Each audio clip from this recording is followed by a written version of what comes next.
members of the family have come, led by Dr. Philemon Mateke.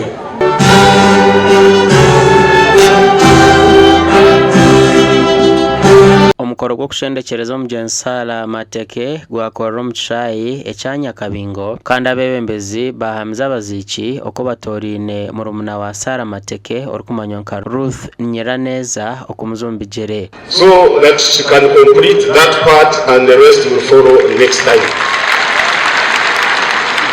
My role now has just stopped here, that you take this girl and hand over to the Vice President.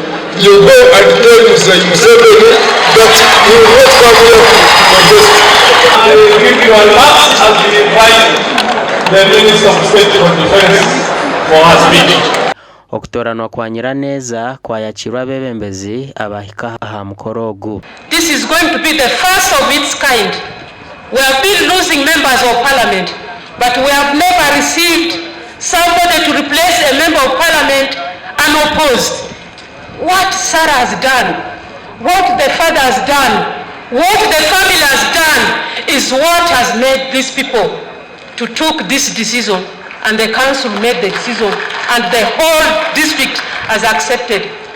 Ekimwatwereka erizatwija tutwekire nteje twagarukayo twina amaani obumwatuhamiza ngu Rusi alaza kwija aze aisara yabali.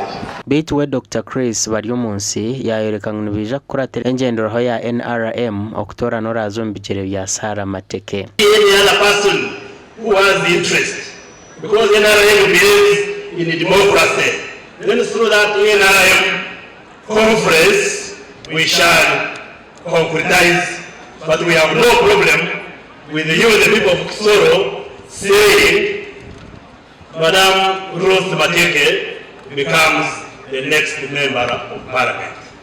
Omukugamba kwe Jessica Alupo omuziiki mukuru yashaba abanyakisoro ng'okushaba kwabo nikuza kutwara wa mukuru w'ihanga. And also the handover which we all witnessed of Ruth Mateke from the District Council of Kisoro to the chairman NRM of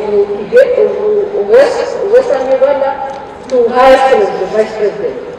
We shall report that to His Excellency the President.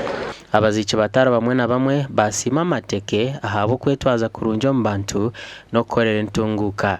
Biologically I was the only child, but she never gave me the chance to say I was the only one, because of how many people were at home.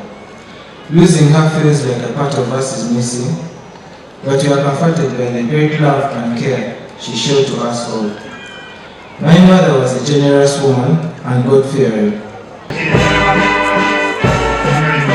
Omugenzi yateerwa emizinga mushanju omu muringo gw'okusiima ebirungi ebyakoreire ihanga rye.